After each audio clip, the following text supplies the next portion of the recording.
મોટો સવાલ એ થાય છે કે આ ખ્યાતિ મલ્ટી સ્પેશિયાલિટી હોસ્પિટલ આખરે છે કોનું? ખ્યાતિ એક મોટું ગ્રુપ છે, નામના પામેલું ગ્રુપ છે. આ ગ્રુપના ચેરમેન છે કાર્તિક જે પટેલ.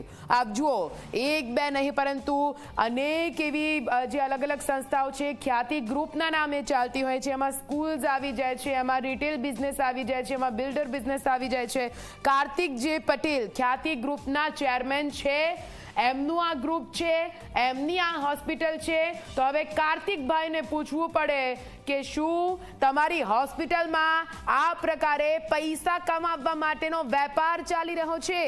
આ પહેલી ઘટના નથી. આ પહેલા 2022માં ઘટના સામે આવી ચૂકી છે, જ્યાં તેલાવ ગામથી માસૂમોને, નિર્દોષોને લાવવામાં આવ્યા અને એમને પણ મોતને ભેટ ચડાવવામાં આવ્યા. અને હવે કડી ગામનો વારો છે.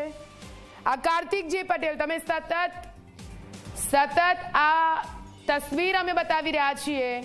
ખ્યાતિ ગ્રુપના ચેરમેન કાર્તિક પટેલ અને ઝી 24 કલાક અમને સવાલ પૂછી રહ્યું છે. જો કે માત્ર ઝી 24 કલાક નહીં, આરોગ્ય વિભાગ પણ હવે તમને કોન્ટેક્ટ કરવાનો પ્રયત્ન કરી રહ્યું છે, પરંતુ ગુમ થઈ ચૂક્યા છે.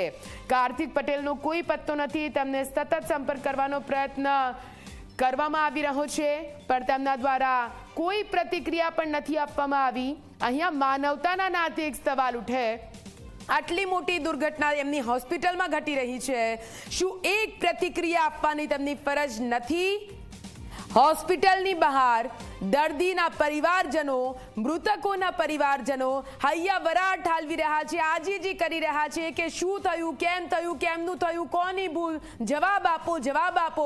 હોસ્પિટલના ડોક્ટરો તો જવાબ આપવા માટે ત્યાં નથી પહોંચી શકતા, પરંતુ શું ખ્યાતિ ગ્રુપના ચેરમેનની ફરજ નથી બનતી માનવતાના નાતે? જ્યારે એમની મલ્ટી સ્પેશિયાલિટી હોસ્પિટલમાં આ પ્રકારની કોઈ દુર્ઘટના ઘટી છે તો એક પ્રતિક્રિયા આપે, દુઃખ વ્યક્ત કરે, સાંત્વના આપે.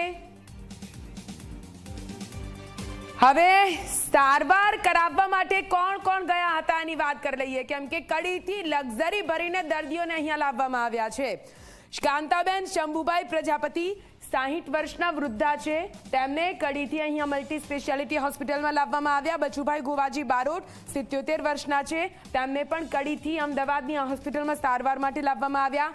દશરથભાઈ પટેલ 64 વર્ષના વયોવૃદ્ધ છે, તેમને પણ હોસ્પિટલમાં હાલ તો સારવાર આપવામાં આવી રહી છે. અલગ અલગ ઓપરેશન્સ કરવામાં આવ્યા છે.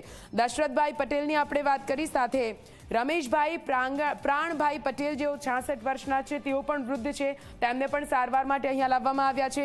દિનેશભાઈ સરજુભાઈ સાધુ, તેઓ 53 વર્ષના છે, તેમને પણ સારવાર માટે ખ્યાતિ હોસ્પિટલમાં લાવવામાં આવ્યા છે. 19 લોકો છે, 1 2 10 નથી પરંતુ 19 લોકો, જેમાંથી એક કાંતિભાઈ બબલદાસ પટેલ પણ છે, 76 વર્ષના વયોવૃદ્ધ છે, તેમને પણ સારવાર માટે અહીંયા લાવવામાં આવ્યા છે. જીવણજી સોમાજી ઠાકોર 78 વર્ષના છે. તમે જુઓ, બધા જેટલા પણ અહીંયા દર્દીઓને લાવવામાં આવ્યા છે લગભગ તમામ વૃદ્ધ છે, સિનિયર સિટીઝન છે. અહીંયા નાગરભાઈ મોતીભાઈ સૈનમાં, તેઓ 59 વર્ષના છે, તેમને પણ કડીથી અહીંયા સારવાર માટે લાવવામાં આવ્યા.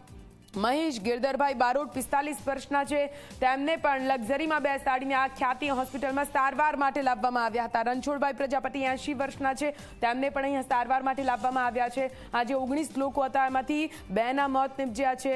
હજુ પણ 6 જેટલા લોકો અહીંયા સારવાર લઈ રહ્યા છે. તેમનું પણ એન્જિયોગ્રાફી એટલે કે સ્ટેન્ટ મૂકીને તેમનું ઓપરેશન કરવામાં આવ્યું છે. અને મોટા